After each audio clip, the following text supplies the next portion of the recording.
Hey everybody, what is going on? And welcome back to another episode of the Geekin Dad podcast. My name is Kyle Johnston. I am still your host, and first off, let me apologize for the 2-week delay in episodes. It's been busy, and trying to coordinate schedules with other busy people can be quite challenging. So for that, I do apologize. But we're back with episode 10. Today's episode is the founder of a small little website that I happen to do some writing for from time to time called thegww.com, formerly known as Geeks with Wives, but now known as geeksworldwide.com. His name is Joe Barhoum. He's got a 2.5-year-old daughter, not even a month older than mine. He's got another daughter on the way any day now at the time of this recording.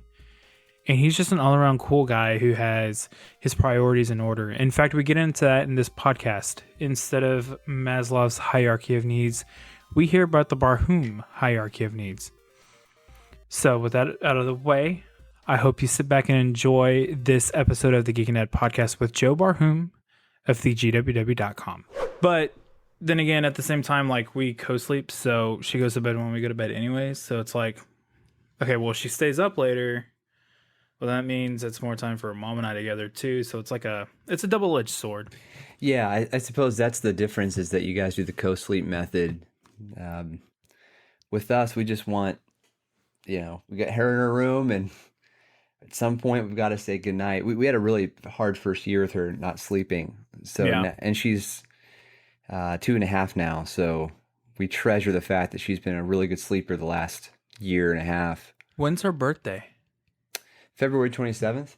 Wow. Okay, so our kids are like less than a month apart. No Because way. my daughter's birthday is March 15th. Nice. Yeah, that's crazy. That's awesome. So wait, when's yours due? So he's already here. He's 3 months.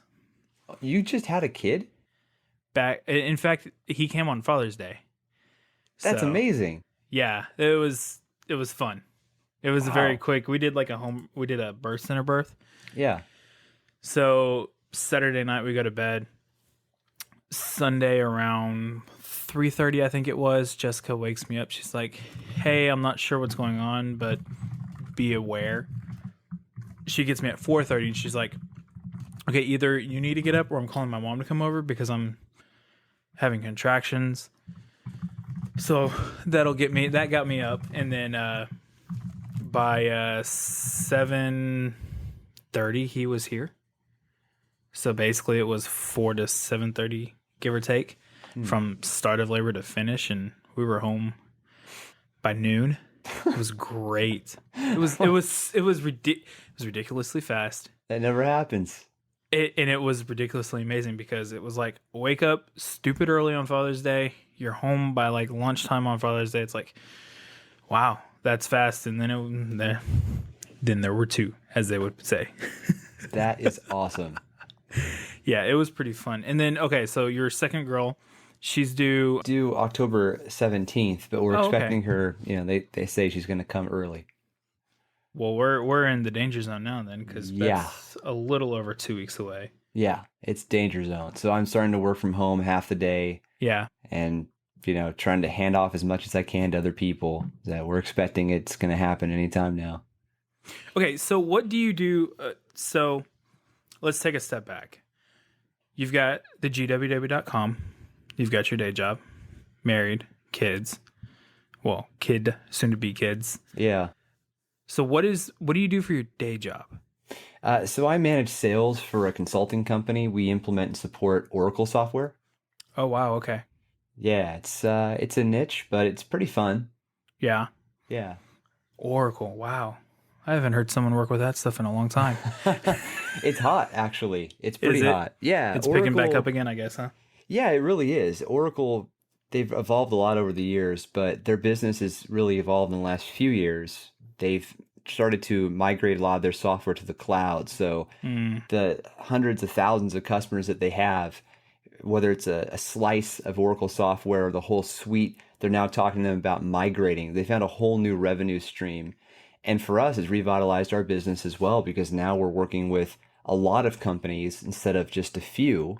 We can earn the same amount of revenue as we were before, but we get to touch a lot more people. So it's created some challenges, but a ton of opportunity as well. So we've just been just thriving in it. It's been a lot of fun.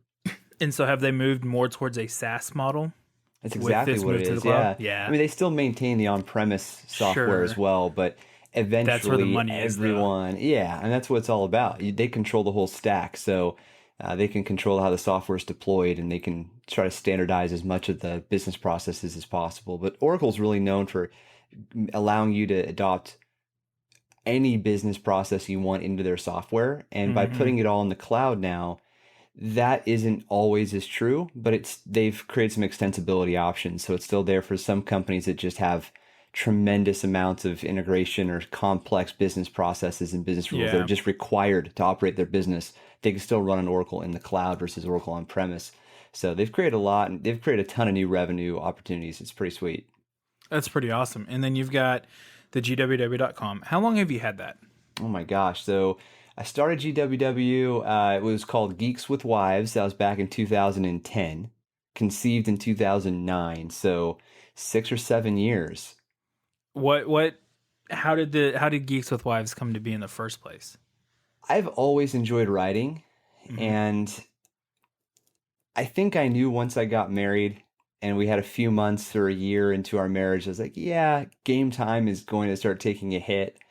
And I was just maturing to a point where I was playing specific types of games. I stopped playing the games I don't like, Yep. and I became just I think a little more aware of my gaming habits and the things that I like to do when I play video games.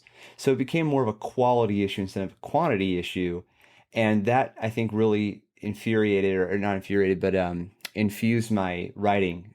I started thinking, man, I can really help people, right? I can help other Hmm. Hmm. people who are a little younger than me or a little less mature than me, and I can help them find a way to be gamers without wasting their time, even though they're married or have tons of responsibilities. And this is before I had any kids. So, Yeah. and once that happened 2.5 years ago, a whole new set of constraints and maturity kicked in as well. So I was at a barbecue with a couple of friends, and I just said, hey, we should start a gaming website, and they were interested. It turned out after a couple of months, it really wasn't their thing. And so I was solo for a little bit, but then Casey came on board and Kenny came on board and Grant came on board. And those are some names you probably haven't even heard, but there's some people that helped me really kick off the business a few years back. And they've taken a back seat, or in Casey's case, he's in the driver's seat, really. I was gonna say Casey's the only name I recognize of Yeah, that group. Casey's he embodies the website and what we're all about. So we've grown from video games to being, video games is no longer center stage. It's probably 30% of our content, and Hmm. we really force it. We're Yeah. we're trying really hard to get video game content out there, but it's a highly dominated market by some really great talented people, and we're trying to put our energy towards other things like comics, computer hardware, which is where you come in, Hmm. and that's been really growing. So that's been fun to see. We've been quoted in a lot of places, and all those quotes have come from hardware and comics, and Nice. that's the ultimate testament that we're doing the right thing. Yeah, definitely. I know that I have dabbled with trying to do produced gaming content, and for video specifically, anyhow, I've realized that it is like a massive challenge to do produced video content on video games well, to the level that like there's a guy that the first guy that I interviewed, his name's Mike B, and he's got a show where he calls it the BFF report, and it's a very highly produced overview and impressions of games, and his focus is the indie games and stuff. But when I even try to like sit down and do just like a simple walkthrough play session, I, for example, Book of Demons, I've tried to do and record 3 different times. Every single time I've screwed it up somehow. And so I've got probably like 3.5 hours worth of playtime in here trying to create videos for it. And it's just like, oh my God, I just want to like shoot myself in the head sometimes because it's just like all these little things to do really good produced video game content. It's hard. Hardware I feel like is a little easier because it's just the camera and the product. And usually they speak for themselves. And so yeah, it's been an interesting thing trying to do this recording for Book of Demons. Yeah, and what a great game too. But Oh there's man, it a really is fun. it's a lot of fun. So there was a point in time where video game writing, editorials and opinion pieces as well as videos were in just the perfect piece of content. There was a time a few years Mm-hmm. ago where it was difficult to get your hands on a game, to test it for yourself or play it for yourself. And to some extent, that's still true, but it's changing with some of the new services that are rumored to be coming out, where you can demo a game with a friend who owns a copy and stuff like that. So anyway, but at this one particular point in time, call it 5 years ago, there was hard to get your hands on a game, so you couldn't really test every game you wanted to. And people were starting to lose patience with reading long, long, drawn out reviews. And there was just a resistance towards what was trying to be objective video game reviews. And I think now Mm-hmm. at this point, the whole industry has just determined it's all subjective. And they haven't gotten away with review scores because they want to be part of the aggregation systems like a Metacritic. But I think Yeah. deep down, everyone knows at some point, stars and scores all have to go away. So it was perfect to be able to jump online, go to YouTube and watch a nice 5 minute, IGN video review. And they do a fantastic job. It is very Mm-hmm. difficult, to your point. And with other pillars of our business like hardware and comics, no one's watching videos about comic books, right? But they want to listen to what people have to say about comics, because comics is such a huge world. It could be a little difficult to get into, They can, yes. even if you enjoy it. I mean, you may not Mm-hmm. be fully immersed in it. And I'll tell you, even the uber geeks that we have on the comics podcast, I'm sure some of them don't even have the breadth of knowledge as some others may have. It's a very complicated set of history, but people will put themselves into a podcast and listen because they're inspired by the opinions of others in comics. And when they're not reading, they're listening to Mm-hmm. something. They're driving, they're at work, doing something like that. But I think with video games, we have a very good video games podcast. Been going for over 200 episodes. It's a long time. And It is a long time.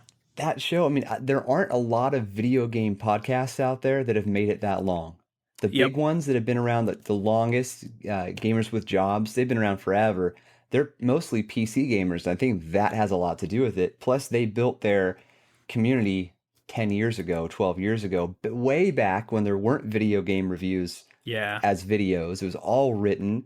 Podcasts were new. People were probably Googling video game podcasts, and that was one of the few that came up. Now, they're phenomenal. So it's not just saying they got lucky or anything like that. They've worked very hard and they have a great community. But I suppose my point is a lot of our success and a lot of our failures come from timing. Yeah. And I'll Timing's tell you, everything, I feel like.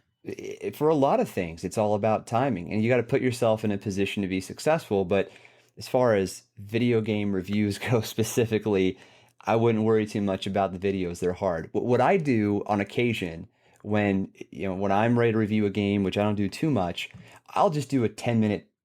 I'll just start playing it for 10 minutes, and it's the first time I'm playing the game, and it's honest and genuine, and here you go. And it may not be great, it may be kind of boring, but for me, it's the It's most honest something. expression of the game that I could find, and I don't have to worry about editing it because it's just, hey, this is my honest first take at Yep. it. Yeah, I've since switched mindset to be, you know what, we're just gonna do like a little bit of a series of every week or so, have a new video come out of, 30 minutes or less of gameplay, a level at a time, if you will, because Hmm. with Book of Demons, for example, you can see literally every level you go down if you go all the way up and down at that one page. So Yeah, I you love can you that. can see. So but that's fun. I'm wondering, so you said that the GWW kind of was an evolution in you just maturing as an adult from the standpoint of you get married. You realize that time constraints and time requirements are a little bit different now that you're married. And then it's evolved a little bit again since having kids.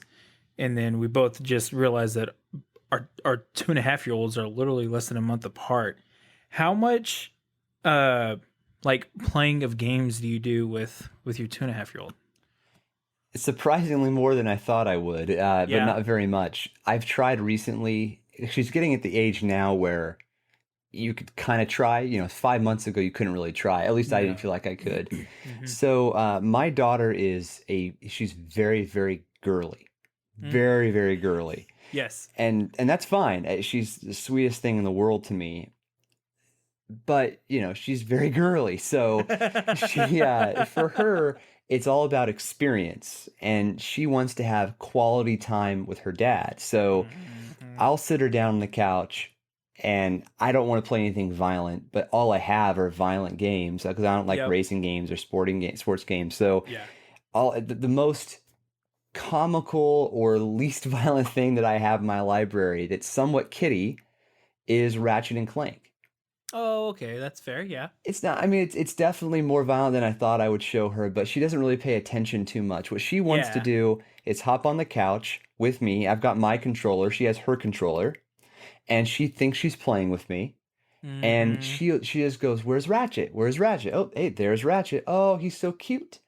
And then, I'll say, "But what about Clank?" And she doesn't care about Clank too much, which is really funny. Probably because he's strapped to Ratchet's back and she doesn't really Yep. notice him. And we'll go on the spaceship and we'll fly around and stuff like that. And if I get to any boss battles, I just, say, "Okay, we're done." And I pause it and I beat the boss battle when she's not around. We come back to the game and do more exploring, collect the little nuts and bolts. What I did try the other day was original NES. I fired up the Yeah. original NES and I had Mario going, and I actually had her hold the controller and try to play it by herself.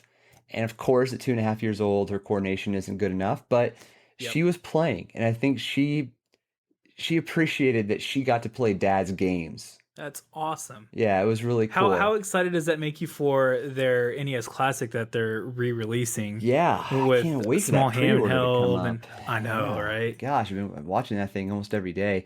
That's gonna be really fun, and I think that the 30 games or so that they've outlined are a good set of games. And of course, they'll do another one with another 30, and you have to collect them all. But what I said on one of our games podcasts, I don't know, 4 years ago or so, was when my kids at this point didn't have any, right? They're Mm-hmm. fictitious. My wife was even pregnant. When I have kids and I'm going to get them to, I'm going to teach them video games, I am starting with the classics. And I Yep. meant that vehemently, and I mean it now too. Even though we're kind of, messing around with Ratchet and Clank, she's not really playing. But when she's going to learn how to play a game, she's going to learn 2D side scrollers and top down games like a Zelda. Zelda may be pretty complicated, but I want her to learn those types of games Mm-hmm. because I think they're just easier, they're more accessible in today's games. The controllers alone are super Yeah. complicated. Yeah. And once she learns how to type, then I'm going Dogs. to teach her how to play PC games like a real gamer. That's right. Kidding. It's funny. So it's adorable that she sits with you and she has a controller and she's quote unquote playing with you. Yeah. I end up in my office a lot. And so she'll come in, and of course, I've got the nice, bright LED lit, shiny keyboard. And so she loves to like sit in my lap and then reach for it while I'm working on something or playing a Mm-hmm. game, whichever way. So I've taken to I've got one of those Razer. While I'm pulling a blank for what it's called right now. It's the single hand side Oh, yeah. controller for keyboards for like MMOs and stuff. Mm-hmm. Um, I can't think of what it's called. That's I'm going really to gonna Google bug it. It's me. bothering me. Yeah, you'll probably be quicker than I am. But anyhow, The so I've Carterus. yeah, no, a Oh. newer one. Orb Weaver? Yeah, Okay. yes, I think so. Yeah, that sounds Oh, right. that's pretty nice. Yeah, and so which it's funny because I got it and complete tangent here. I got it because I was playing Neverwinter a lot at one point when it first came out, That's a the good game. MMO. It Yeah. was really fun. And ever since I stopped playing that, I stopped using that device because it just doesn't fit for I can't make it work for the other games that I play, Mm-hmm. which are just FPS mostly. And so I'll plug that into a secondary computer that's not plugged into anything else except for power. So it lights up for her. And so Mm. like while I'm in here working, clicking and clacking Yeah. along, she can be working too, clicking and clacking along on hers. So that's awesome that you do that. And it's funny that so when you say your daughter's like super girly, like how girly? Like if you were to put some parameters like She loves to paint her nails. uh-huh. Not Yep, mine just too. not just the paint, but also the sealant they put on to make it last a little longer. Uh-huh. She likes to Uh-huh. paint her nails. If you show her a new dress, she giggles. Yep. When she's shy or embarrassed, she tucks her head into her shoulders. She likes to dance. She loves to Yes. sing. Oh man, our daughters would be best friends. Every day I come home, I walk through the laundry room and it's daddy's home, and then run and give hugs. Isn't that the best? It is. And then you drop all your stuff off. And then as we're eating dinner or after dinner or guaranteed at some point at night, mommy and daddy will be sitting, my wife and I'll be sitting there watching television together. And she'll just randomly go in the kitchen area, which is her play area, and she'll be like, I'm a ballerina. And she'll get up on her tippy toes and everything. Like, she loves to be a ballerina. So we know that next year when she's 3, I'm going to have to be ready to shell out an extra $150 a month for That's ballet right. for That's her. right. And it's worth every penny, right? It absolutely is. Well, actually, I don't know yet. We're not there yet, but and plus all of her little friends, like they're all in ballet and stuff too. So from that standpoint, it'll be well worth it. So when you're working and then you're trying to manage GWW and trying to be a dad and trying to be a husband, how do you balance all of that? That's a good question. I guess I'm still trying to find the answer. So I have a certain list of priorities, a hierarchy of kind of like a hierarchy of needs. The most Kind of like important, Maslow's hierarchy of a needs, little except bit, a little except bit, but Joe's it's hierarchy of yeah. I mean, needs. it's just I've had to create. There was definitely some resistance, and there's still a little bit of resistance from time to time. But what I've been trying to do is figure out, okay, what are the most important things for me?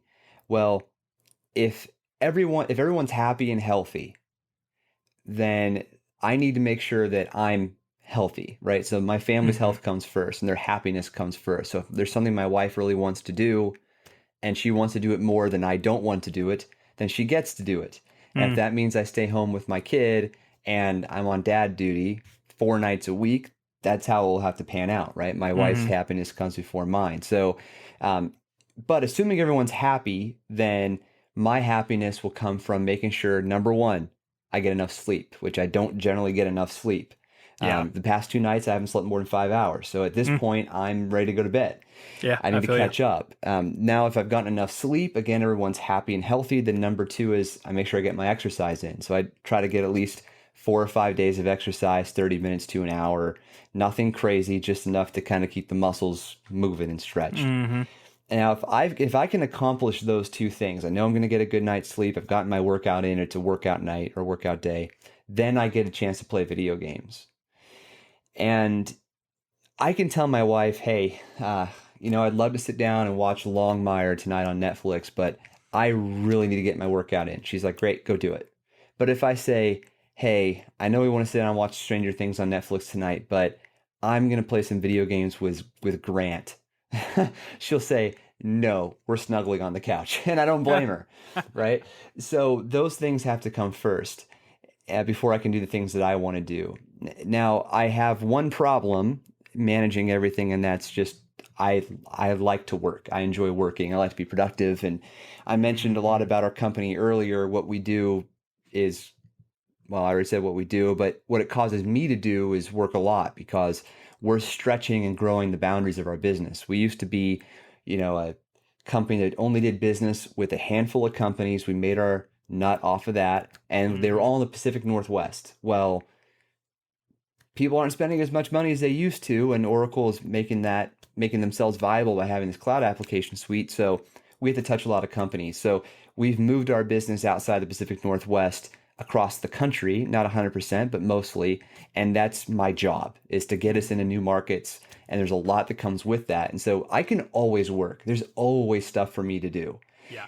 And I'm learning how to just try to see a handful of projects through, but generally my success comes from putting a lot of effort into a lot of different places. And so it causes me to work a lot.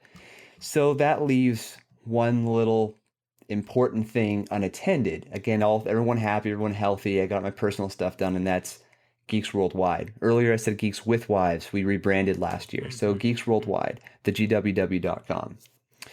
Well, that puppy is it's my baby. It's my little baby, and I love it, but I can't give it as much love and attention as I used to. So the management of the company really falls in the hands of a handful of other people, and we communicate every single day. We have our own little internal chat systems. You're a part of that as well, Yep. and we communicate every day. So as issues come up, they're bubbled, and we have pretty good definition of responsibilities and how to escalate when needed.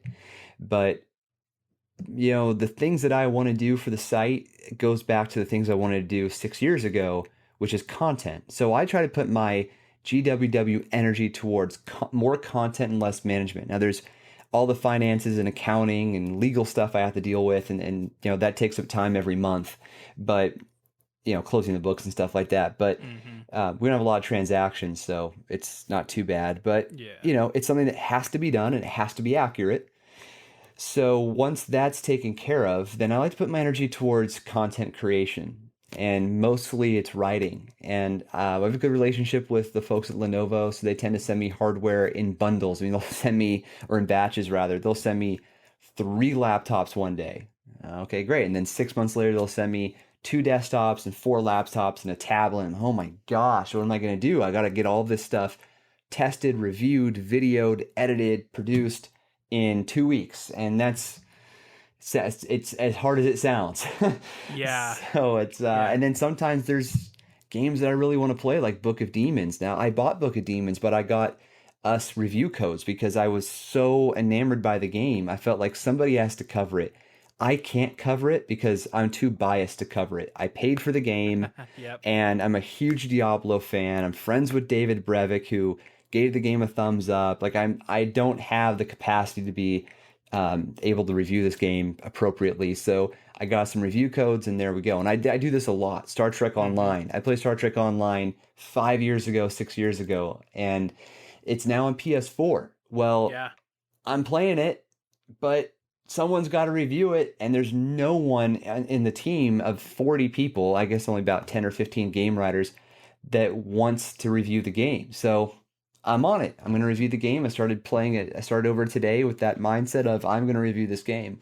Mm-hmm. So sometimes things fall on my shoulders that I'm excited for, and sometimes there's things that fall on my shoulders like, okay, we should do this because Perfect World's a good partner of ours. They Mm-hmm. deserve they deserve a review, and it's a game I used to play, so I'd love to get back into it anyway. There's things of that nature that just kind of pop up. So I know I've been rambling for a while, but it's my way of, I guess, expressing that there's a ton to balance, Yeah. and it's not easy. But Yeah. at the end of the day, if it's really that hard, I know what I have to cut. Hey, I'm going to start working 40 hours a week. Sorry, I'm going to do what normal people do. And Yeah. then, hey, I don't have time for Geeks Worldwide anymore. So Casey, Gassicles, you guys just run with it. It's yours. I can't really walk away from it overnight, but we can put that in process. So I have an exit strategy if needed, but absolutely, I never negotiate family first. Yeah. That's impressive. It's something that I think right now I've found a nice rhythm with, in that I get the family down between 8:30 and 9, and that gives me anywhere from 2 to 3 like quality hours to work after they're in bed. And then that still gives me 6 to 7 quality hours of rest, which is slowly, after about 2 weeks of doing this, it's slowly starting to catch up, and I'm slowly starting to feel it. But it's so far it's been the only way that I've found to like effectively balance everything too.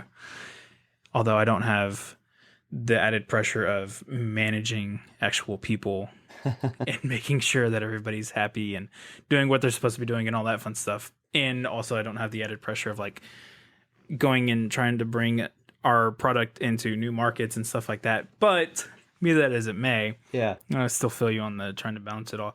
I'm wondering how, with VR coming out and all that fun stuff, have you even thought about VR and what impact it might have on your girls? I haven't thought about how too much about how it affect my kids because they're so young. Yeah.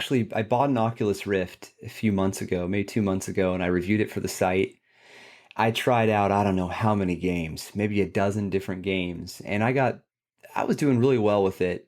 I got pretty motion sick once I picked up a game called Windlands where you kind of swing around like Spider-Man, Mm, and that did me in within minutes, and then I couldn't play anything on the Oculus without getting sick. really? Yeah. So after about another week with it, said, okay, I'm done. And I sold it. I got rid of it. I couldn't play anymore. So I know there are things that other manufacturers are trying to do to increase frame rate so that motion sickness doesn't happen as commonly. But I think until VR is untethered physically from your PC Yeah. or whatever your console is, and you really have, I'm looking around my office right now. I don't really have that big of a space without obstruction. Yeah. So for me personally, I think my experience with it informed me that this is not a current generation product really. This is virtual reality may become a thing in 5 years or 4 years, near term, but not any Yeah. time in the immediate future.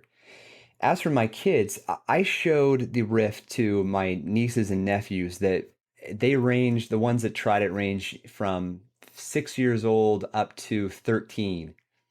And the 6-year-old was way better at handling VR than the 13-year-old. Yeah. He went crazy, freaking out. He's, saliva everywhere. He's just being a boy.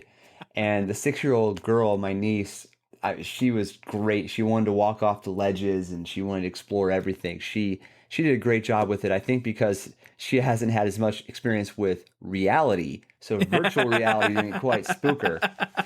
So all that being considered, I think by the time my girls are old enough to get into something like that reasonably, so they're in their teens, I think virtual reality will be that sun will have set and will be really focused on augmented reality, which makes way more sense, I think. That leads right into what my next question was going to be, which is, what do you think it's going to be? Is it going to be Yeah. virtual or augmented that wins out? It's definitely augmented, no I think it doubt. has to be too. And I think the proof is in the product development life cycles. So virtual reality through Oculus, they were the front runners. There's others like the Vive and the PlayStation VR. Once you start hearing about these tools, 6 years ago, bam, consumer product is out. We have hardware that can run them, and people are trying it out. Well, the only real augmented reality we've seen a few. We've seen augmented reality cards like on the Vita. Do you have a Hmm. Vita? No. So when you bought the launch Vita, it came with a handful of cards. You set the cards down on a table, and then you point the Vita screen at the cards. And through the Vita LCD, you can see different things happening. The cards come to life within the screen. So that's augmented reality. And I think Hmm. the 3DS actually had something similar as well when it first launched that didn't take off. But aside from that, you have HoloLens. And HoloLens through Microsoft, the demo I saw that everybody saw at E3 a year and a half ago was mind blowing, with the guy Yeah. running around with the gun and incredible. And the way they were able to help us visualize it was great too. And then, I'm looking at that going, well, this has got to be better than virtual reality because you don't have the obstructions of not seeing what's actually in front of you if you're blinded by goggles, and they're taking the real world and adding stuff on top of it. I mean, you can really get creative. And I thought, oh, yeah, that's the way to go. But after that conference, there wasn't much information about HoloLens, release date, price, that type of thing, because it's still early in development. Now, I went to Lenovo's tech conference. Oh boy, I want to say it was June this year. I think it was Hmm. June in San Francisco, and they have a phone coming out called the Fab 2 Pro. This phone it's a beast. I think it's 6.4 inches. It's a Good huge grief. phone, but it uses Google's Project Tango, which is an augmented reality set of cameras. I think it's a total of 5 different cameras on this Oh, thing. wow. It's amazing. So I got to demo the heck out of that phone. In fact, I have one coming this fall. It's been delayed, which really sucks, but it was supposed to be here already. But anyway, I think October is when it's coming. And I played it so many demos with this thing.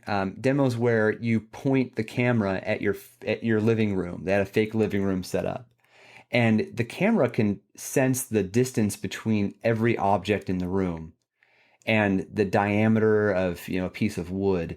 It can tell Wow. the everything, height, width, depth, all the different dimensions. It's really impressive. And then you can drop new furniture from a catalog onto the screen and then transact right That's there on the cool. phone through Lowe's. And I did another demo where they put the phone on a like a Nerf gun, and there's aliens popping up in the real world that That you would be visualize through so the fun. lens, and you're shooting them, and there's a radar and a reticle, and it was really fun. I can honestly see myself if they make it a really interesting game with a story. I can see myself playing this thing, put some wireless headphones on and run around my house or my backyard. That's It's like like some doing next laser level tag or laser tag. paintball. Yeah. Yeah. Yeah. That's like the next iteration and generation of laser tag Yeah, it is might be, right? augmented Put some reality. sensors on your body, and if you get shot, it Yeah. vibrates or something. With some haptic feedback or Yeah, something. some haptic feedback. Exactly. That's a That would great be, idea. I can't Yeah, wait for that to actually happen. As totally. opposed to the big heavy vest that you kind of have to like sling over your shoulders and they're all big and bulky, and then like when you get shot you're like because it's Yeah, trying to do the motor and no good. No good. yeah, that's fun. I'm wondering 2.5 and almost here. Have you read or been given any books for parenting that were useful? Or No, did you? No, nothing. no, no. Just winged it. Um, Learn from my family. Yeah. Learn from my family. My dad has a silly sense of humor Mm-hmm. that I've had my whole life. So whether it's between friends or with my wife or with my kids, I'm very lighthearted and I love to play. And that all came from my dad. And then my mom, on the other hand, is a worrywart. So I've adopted that, which really sucks. Really sucks. Today I let the nanny drive. This nanny we've been using for over a year. She comes over every day, even if she's not nannying. She just comes over and hangs out with my wife and stuff. She's very sweet. And I let her drive my daughter for the first time today. Oh wow. And it was like, you would have thought that I Stressful. was on, oh yeah, I can't believe the words even came out of my mouth. And I let it happen, and sure enough, they're gone and back within an hour. They only went about 5, 6 miles away. But that type of worrying is the other part that sucks about parenting. If anything, Mm-hmm. I'm not sure how if you're as worrisome as I am, but if anything happens to my daughter, I don't know what I would do. I don't know either. Right? If I don't anything know. were to happen to anybody in my family, I am in the fortunate position that I work for my dad, and he would be very understanding, and so I would be able to do whatever is necessary. Right. Um, but that being said, I just don't have a clue. Right. It's I was talking unspeakable. to Jessica. We were, we're in fall premiere season right now for television, and we were watching Lethal Weapon the other day. I enjoyed it for what it was, but the scene will be nice and say spoiler alert. The scene where you see his wife get hit and she's on her way to the hospital, like when that happened, both of us were just like, we did not see that coming. Yeah. And then we were talking about it still, and I was like, that's my biggest fear, is that something happens to y'all, because I don't know what I would do Yeah. at that point. You just lose it, and it's just like, wow. So yeah, I feel you on the worrying about stuff part. I mean, there have been times where literally I've been in the office, and this is in the past 3 months since we've had our son. I've been in the office, and then my wife will take the dog, my daughter, and Seely, my son, and they'll go Whoa, for a walk. what's your son's name? His name's Seely. No kidding. That's my dog's Yeah. name. That's awesome. Yeah. It's funny. We got the name from the Fox show Bones. Yeah, so yes. did we. Okay. It's a great We name. heard the name like, oh man, when we first were married is when we started watching it. We started binging through it on Netflix, and it was one of those things that, like, I don't know why it stuck, but it stuck. And so we always just sat on that name, and we were like, okay, when we have a son, if we ever do, this is his name. But so they'll go for a walk, and I'll be working, and I'll be completely oblivious to it, and then I'll come out, and I'll see nobody's here, and I'll check my phone, and I'll have no notice of anything, and then I go outside and I don't see him, and I one time I was literally like in a tizzy because it was 20 minutes and I could not figure out where she was. She wasn't responding, anything like that, and like I started to have a small panic attack because it was like, holy crap, what's happened? Lo and behold, they just went for a walk. Yeah. But still, suffice it to say that, yeah, I feel you. Yeah. Well, hey, so my mom, her influence on me is I don't even want to go for a walk. You're going to take a toddler, an infant, and a dog on a walk? Yeah, don't respond to my text messages because I don't want you also on your phone. It's just too many things to manage at once. Yeah, no kidding, right? Fortunately, it's a little dog. Toddler can walk on her own, and it was just within the apartment complex. So, like, literally, had I had it been a little bit lighter, I would have seen her on the other side of like the pool Mm. area, but because it was getting dark, I just couldn't see anything. And so, yeah, that's how that goes. So no books, no nothing. You just take what you got from your parents and your own personal life experience, and that's what you're pouring into your kids. Yeah, and you know what? Maybe I'm doing it in a not great way. I was going to say wrong, but I don't think there's a wrong way to do it. Yeah. My wife read a lot of books, Yeah. and she read a lot of books before we got married too. I didn't do any of that stuff. So it's like, wait, does that count or no? I don't know. I don't know. You know, for me, it's boy, I don't know how to say this without sounding like a total. So I Just just, say it. It's okay. I mean, I love my wife and I love my kid, and I mean that to every degree, every ounce of my being. So I would never do anything like, to hurt them or go against them. Yeah. So for my kid, you know, I don't spoil her to the point where that, I mean, that wouldn't be a very loving thing to do, to be, you know, overdo it with spoiling your kid. You Yep. know, on the other hand, I don't want to see her cry, so I try to explain everything to her. And I try to treat Mm-hmm. her not as an adult, but I explain and I explain. And sometimes I'd explain in kids' terms, sometimes I'd explain with an analogy, but I explain everything. And she may not like it. And it may be one of those things where I understand that she doesn't like it, and I Yep. expect her not to like it. And guess what? You're just not going to like it. There's Yep. other things where, you know, I just have to coach her through understanding something and actually, no, you should be liking this, and I'm going to help you understand why. Yeah. You know, because you know how kids are. You know, she'll be like, I want to watch Peppa the Pig. Okay, great. Put on Peppa the Pig. No, no Peppa the Pig. No Peppa the Pig. No, hang on a second. You said you wanted to watch Peppa the Pig. You're watching Yeah. Peppa the Pig, right? So it's just a balance, but I do try very hard to just pour my love into my family, and I feel like that works for me. And I don't think there's a book out there that would tell me I'm wrong or tell me I'm a bad person. If it did, I'd just say that's a dumb book. That book is wrong. I feel you on that. You brought up Peppa the Pig, which is a show I have not watched before. What other shows does she like watching? So she went through an evolution. So her first big love was Elmo. Okay. She loved Elmo. Now my daughter is extremely busy, extremely busy. So she didn't stick around for Sesame Street and Elmo for too long. And you had to be fast, right? Like she'll watch her Elmo, and then if it starts moving on to another segment of Sesame Street, no, Elmo, okay, go back. No, no, no, new Elmo. Okay, new Elmo. So once she went through the library of Elmo, which I don't know, 50 seasons of Sesame Street, she her next thing was Mickey Mouse. She got into Mickey Mouse and, you know, Minnie and the whole gang.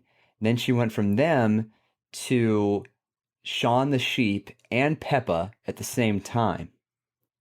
So Shaun the Sheep is hilarious, by the way. If you look like you haven't seen it before. No. Oh, it's so funny. It's really funny. We try not to give her too much TV time or screen time period because, you know, the tablets count as well. But Yeah. when we do, if it's Shaun the Sheep, I might pull forward a little bit because it's really funny. It's really funny. There's no dialogue. It's all grunting, and there's Oh, wow. sheep and a farmer. It's really funny. It's on Amazon Prime. You should check it out. So yeah, those are her two new things, are Peppa and Shaun the Sheep, and then she's also into some of the Disney movies. Like she really likes Zootopia, Yes. and that's a funny movie That's a too. great movie. Yeah, she likes a little bit. She watched Tangled. She tried some of the older ones like The Little Mermaid and Snow White, but those she didn't really get into those too much. I think she likes the newer stuff that's very dynamic and busy, Yeah. just like her. Yeah, so my daughter, she Curious George has been a mainstay Nice. from It's a like good one. early on. And I will happily sit there with her on Saturday mornings for at least, because like with Curious George, it's like 2 mini episodes in one 30-minute episode. And like I can easily sit there with her for like at least, 2 or 3 like normal episodes and be like, wait, where did the time go? And we're like back to like round 2 or 3 of watching it, and I'm still like, I can watch this. I don't know why, but I can. And then there's Curious George. She's recently found Daniel Tiger, Yep, which I've heard of that. I have mixed feelings. I mean, Daniel Tiger is basically a current day Mr. Rogers' Neighborhood. If you're familiar with, if you remember Mr. Rogers' Neighborhood, and then for movies, she's just obsessed with Frozen still. Yeah, And it's Frozen something is... I don't think I'll ever get rid of it with her, at least not for a very long time. So my girl got into Frozen for a while and she's off of it now, but she was doing the whole like she would sing the songs Mm-hmm. and it was the most Mm-hmm. adorable thing in the world. And we've got it on video and I love it. Oh, that's awesome. That's awesome. You brought up screen time. How much do you try to keep it to a day, give or So take? I get my wife works as a nurse and she'll do these long 12-hour shifts and she's actually gone for like 13 hours between driving and stuff. So Yeah, sure. that's a whole day for me. So usually the weekends I have my daughter just exclusively for 1 or 2 weekends a month. During the week, I tend to come in either to relieve the nanny or to help my wife. Half the week or 2/3 of the week rather. So, meaning my wife works 1/3 of the week. So anyway, during that time that I'm alone with my girl, I try to do pretty much zero screen time. If it's the summer, it's the spring. So this whole summer we've been trying to go out for walks, or I take her on a little tour to visit her cousins because everyone lives nearby. Little tour, see the cousins. During breakfast or something, I don't mind if she's watching one of her shows. It's 25 minutes while she's eating breakfast, and it makes her happy. No big deal. Mm-hmm. I do have one policy, and that's no TV at night because I don't want her getting stimulated by the screen and keeping Yeah. her up. So maybe during dinner, if I'm by myself with her for dinner, but if it's my wife's home, it's family dinner, then there's no TV. So I think it probably averages out to 45 minutes or an hour a day, but it's not every day. But on the days that it happens, it'd be probably 45 minutes to an hour in pieces. Yeah. Yeah. I think it depends on who wakes up with her first Hmm. in my household. Because if I wake up with her first, I get way too much screen time personally myself between the shows that I like to watch and then the computer screen and the tablet and watching all the YouTube stuff. Like, even I get too much screen time, I'm sure. So my numbers are far more skewed when my daughter's with me because I'm like, oh, hey, look, let's watch this together. Or you can watch this and I can watch that, and Hmm. back and forth and vice versa. And then my wife will come in and she'll be like, no, no, no, that's enough. Turn it off. Yeah. And then we're getting to that same point too, though, where we've noticed, and I think you put it perfectly in that when she watches something at night, she becomes more stimulated. We've noticed that if she's watching, because she's got last year for Christmas, we got my daughter a Kindle Fire Kids. Nice. That thing's great. Hmm. It's perfect for her, and she'll watch that. And if she watches it in the evenings, there's a marked difference between when she does versus when she doesn't in terms of the bedtime routine, in terms of how cooperative she is, and things like that. And it's interesting to see the difference in her between if I let her watch today, for example. I worked from home for the first hour, or not the first hour, the first half a day basically, Hmm. because I had to produce some content, some video walkthroughs of some stuff for some clients. And it's not often that I do it, but because I was home, my daughter woke up a little bit after I did, which was early for her, but I didn't want to wake up my wife and make her get up. So I was like, okay, that's fine. I'm not ready to like work yet. I can get you set up, make my coffee, get her set up with some Cheerios, and get her set up with Curious George. And she got to watch that all morning long, Nice. which is, she loves it. But then I get home and she's like immediately asking me, I watch Curious George. Right. And it's like, okay, you got too much TV today. I can tell. And it's just the difference. And it's so strange watching it affect her, because sometimes she can have a ton of screen time and it's not even a big deal. And then other times, like, it is just the biggest nightmare in the world. And so it's just hearing how other parents are managing that it's varying widely, and it's really interesting to hear why and the anecdotal evidence of everybody's experiences. So it's always something that I try to ask because it's Yeah. something that's top of mind. Yeah. Have you thought about school for your daughter yet? 'Cause she's I 2.5. That's going to be here soon. Yeah, a little bit. There's some preschools around here. It's just so hard because I know when she gets older, it'll be easier for me to be comfortable with her not being home, Yeah. or but right now, I just look at this 2.5-year-old, you know, little girl, and I just think she's not ready for school. Well, of course Mhm. not. But in a year, she's going to be, and I can't settle with that. I can't reconcile that in my head. So You're not ready for that. no, I'm not. My wife's the planner. Yeah. She's the one. who's, I'm organized in some things, but she's organized with kids and, keeping the house full of food and we have toilet paper and all the essentials. Yeah. She's good at that. She's really good at that. And so she's definitely been putting a lot of thought into it. And there's a few, uh, what do you call them? Early, Montessori, yeah, pre-K type Montessori. That's things. the word I was looking for. Yeah, the early child teaching. Yeah, there's some Hmm. early school stuff around here that's supposed to be really good. But you got to get into those things really early and apply Yeah. early. That just sounds like a huge headache to me. So we haven't done any of the application stuff yet, but we know that she'll have to go to school soon. So we're Hmm. we're, we're working on it. At least I assume we are. I assume. Are y'all gonna do when she gets into like elementary school and stuff? Are y'all just gonna go with the public school system or homeschool or private or some combination? Yeah. Have y'all thought that far ahead yet? We've thought that far ahead, but we haven't firmly decided on anything. Sure. Personally, I'd like to have her go to private school. Mm-hmm. I think that the schools around here are great. The public schools are really good, but there's always going to be some percentage of the student body that's going to be troublesome. I mean, that's how it was when I was in school too. When I went to Yeah. totally fine school. So that type of stuff does scare me. It's not that my daughter would make bad decisions. I'd hope I would raise her well enough to know the difference between like don't do drugs and don't drink alcohol and all the bad stuff that the Mm-hmm. kids can get into at a young age. I'm not too worried about that. I'm worried about what other kids might do or say to her. Bullying is something that you don't really think about, but it's an issue. Mm-hmm. And now with cyberbullying that's just everywhere because the anonymity of being on the internet, Yep. that's tough. And for how girly she is, for how sensitive she is, like me, I don't know how well she'll do with that. I don't know how I would have done with that if all this technology and social media were around when I was a kid. So it's a concern.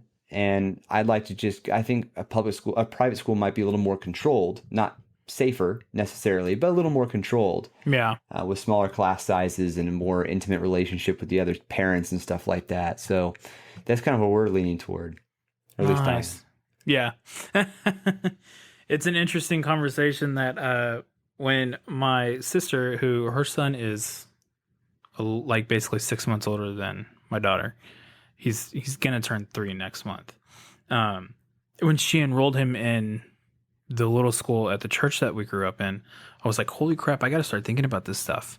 And then I was like, oh, wow, this is perfect. I can ask other people what they're doing and why they're doing it and see what they think. But it's an interesting thing to bring up because schooling is something that people tend to have strong opinions about. Because I mean, it makes sense though, because these are our children and this is like our future and Hmm? we want the best for them, but opinions can be strong. Yeah. They can be strong. It's pretty awesome. I'm about out of questions. I don't know if it's just that we've had such a great conversation or that I'm just that tired or a combination thereof, but this has been awesome. Where can people find you on the internets? So the first plug I'll give is just go to the GWW.com.